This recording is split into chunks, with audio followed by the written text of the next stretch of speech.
नमस्कार बच्चों। इस आज के इस वीडियो में हम यूपी बोर्ड के कक्षा 10 के पाठ्यक्रम के अंतर्गत बिहारी द्वारा रचित भक्ति के दोहों की व्याख्या करेंगे।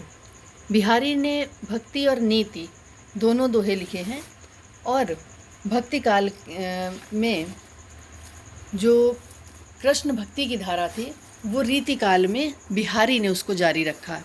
बिहारी ने अपने दोहों में जितनी अच्छी तरह से नीति का वर्णन किया है उतनी ही भली प्रकार से उन्होंने कृष्ण भक्ति के दोहे भी लिखे हैं और भक्ति के साथ साथ उसमें श्रृंगार का भी पुट मिलता है। इनके जो दोहे हैं भक्ति के, उसमें भक्ति के साथ साथ श्रृंगार रस की अधिकता मिलती है।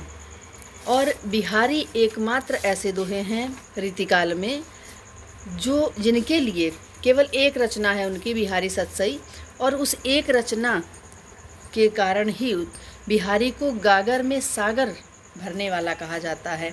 इनके दोहों के लिए कहा जाता है कि सतसैया के दोहरे ज्यों नावक के तीर, देखन में छोटे लगें घाव करें गंभीर। कि जिस प्रकार जैसे गागर में सागर एक तरह से लोकोक्ति है, गागर में सागर भरना एक मुहावरा कि बहुत कम शब्दों में बहुत बड़ी बात कह जाना, और बिहारी उन्हीं कवियों में से हैं।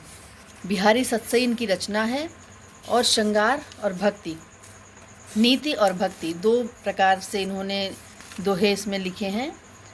तो सबसे पहले भक्ति के दोहे हम पढ़ेंगे जिसमें साथ साथ श्रृंगार का भी पुट मिलता है। मेरी भव बाधा हरो, पहला दोहा है ये। मेरी भव बाधा हरो राधा नागरी सोई, जातन की झाई परे श्याम हरित दुति होई। इसमें बिहारी जी कृष्ण की जो कृष्ण भी एक तरह से जिनको सब कुछ मानते हैं, राधिका जी, राधिका के चरणों की वंदना करते हुए कहते हैं कि हे राधिका जी, राधा नागरी सोई। नागरी के यहाँ पर अर्थ दो हैं।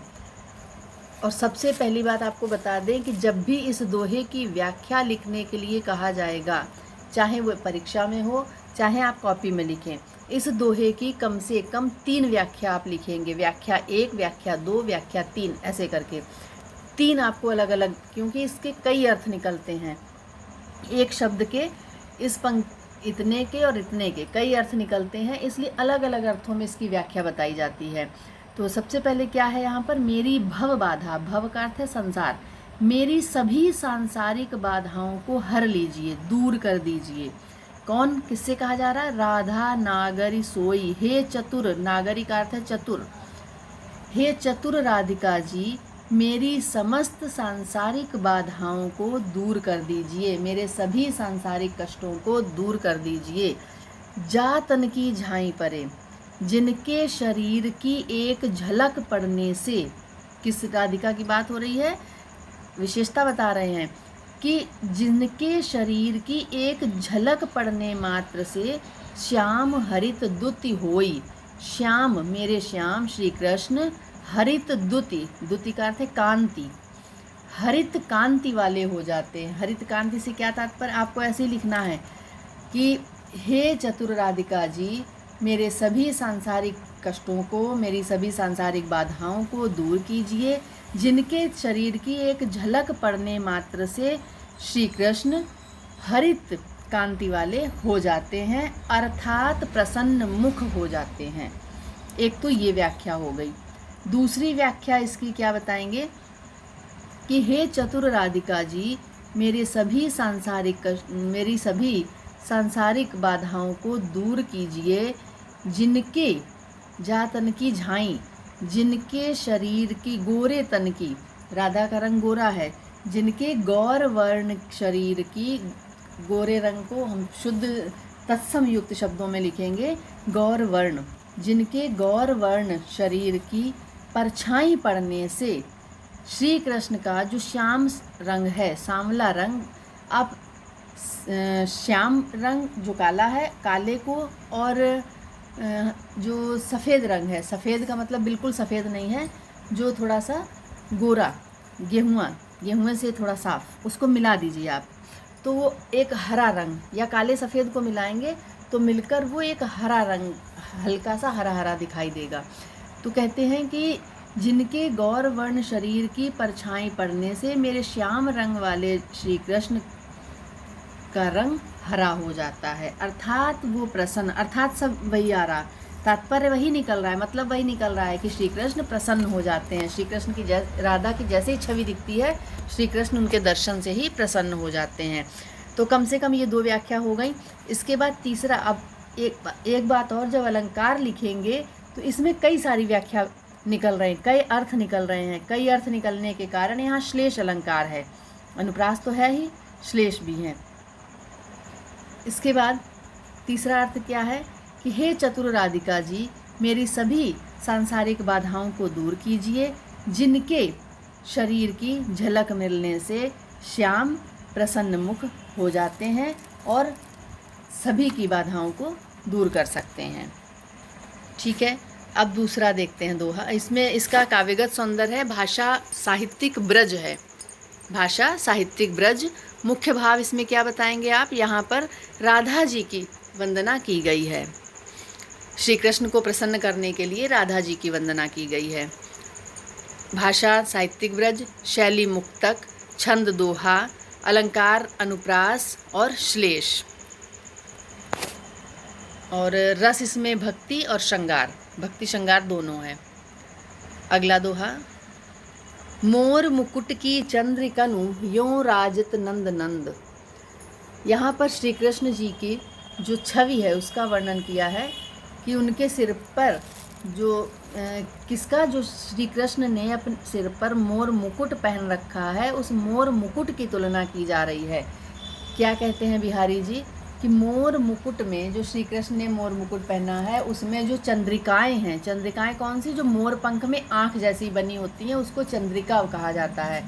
कि श्री कृष्ण के मोर पंख से बने हुए मुकुट में जो चंद्रिकाएं हैं वो यूं राजत, यूं का अर्थ ऐसे, इस प्रकार वो राजत नंद नंद, राजत का अर्थ शोभित होती हैं, नंद नंद, नंद जी के पुत्र।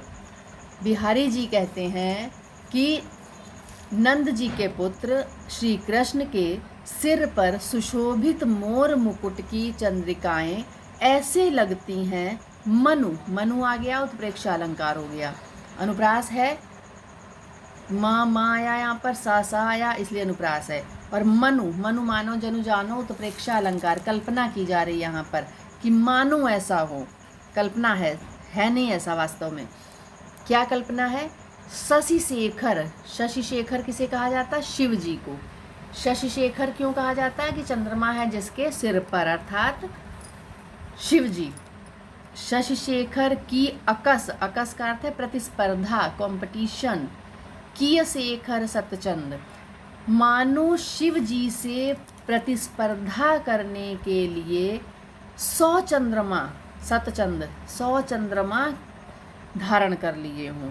किए शेखर, सिर पर, अपने शिखर पर, कि शिव जी ने तो एक चंद्रमा धारण किया था और श्री कृष्ण ने मानो 100 चंद्रमा धारण कर लिए। उन मोर मुकुट में जितने भी मोर पंख लगी हैं, उन मोर पंखों में जो आँखें बनी हुई हैं उसको चंद्रिका कहा गया है, चंद्रिका कहा जाता है। तो बिहारी जी कहते हैं श्री कृष्ण के सिर पर लगा हुआ मोर मुकुट और उसमें जो चंद्रिकाएं, मोर पंखों में चंद्रिकाएं हैं, वो ऐसे प्रतीत हो रही हैं, ऐसे सुशोभित हो रही हैं मानो शिव जी से प्रतिस्पर्धा करने के लिए श्री कृष्ण ने 100 चंद्रमा सिर पर धारण कर लिए हों। तो यहाँ पर भी साहित्यिक ब्रज भाषा है, शैली मुक्तक, छंद दोहा, अलंकार अनुप्रास, उत्प्रेक्षा और रस भक्ति और श्रृंगार। सोहत ओढ़े पीत पटु श्याम सलोने गात, मनो नील मन शैल पर आतप पर्यो प्रभात। यहाँ पर भी कल्पना की जा रही है, किसमें? श्री कृष्ण के शरीर की सुंदरता का वर्णन हो रहा है।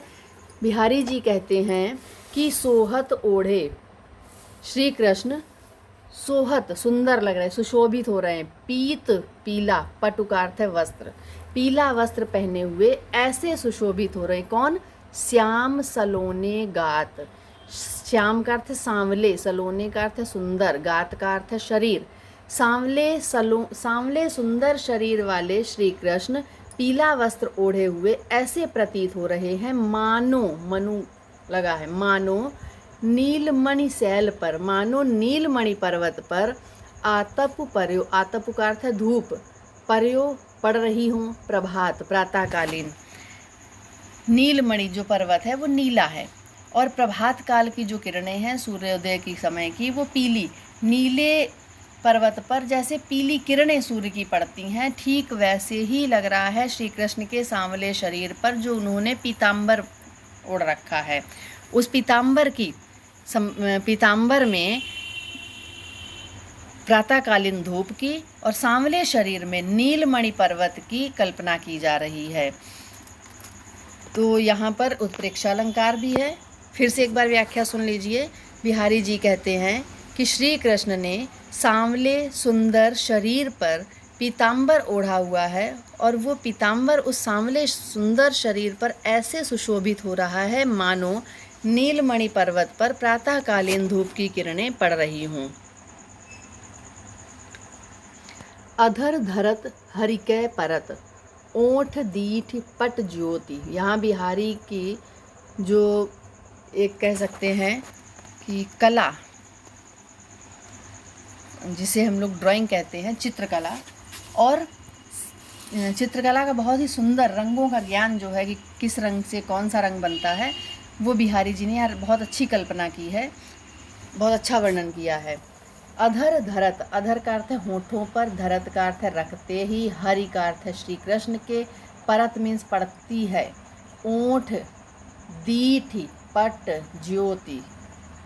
जैसे ही श्री कृष्ण हरे बांस की बांसुरी अपने होठों पर रखते हैं तो उनके सांवले शरीर का रंग, देखिए 7 रंग इंद्रधनुष में होते हैं, तो श्री कृष्ण के शरीर में पूरे 7 रंगों का वर्णन बिहारी ने किया है कि कैसे उनके शरीर में पूरे 7 रंग दिखाई देते हैं।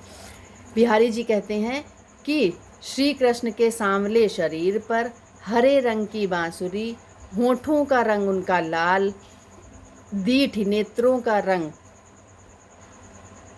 काला, पट वस्त्र का रंग उनका पीला, और ज्योति जो चमक उनकी है शरीर की, जो कांति है उनकी, और हरित बांस की बांसुरी, हरे बांस की बांसुरी, ये सारे रंग मिलाकर ऐसे लगता है जैसे इंद्रधनुष बन रहा है, इंद्रधनुष रंग होती।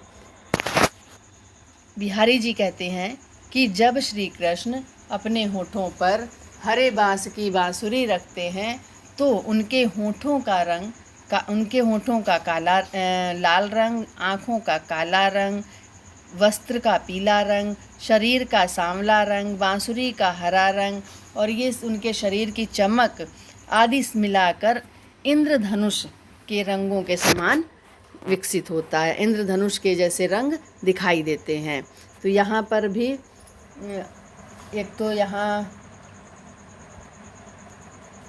आपका अनुप्रास अलंकार है और साथ ही साथ में यमक अलंकार, यमक नहीं है, अनुप्रास है यहाँ पर, ठीक है। उपमा है, इंद्रधनुष रंग होती, इंद्रधनुष के समान रंग होते हैं, इंद्रधनुष की उपमा दी जा रही, उपमा अलंकार भी है। और श्रृंगार और भक्ति रस है, बाकी वही है, भाषा ब्रज, शैली मुक्तक, छंद दोहा।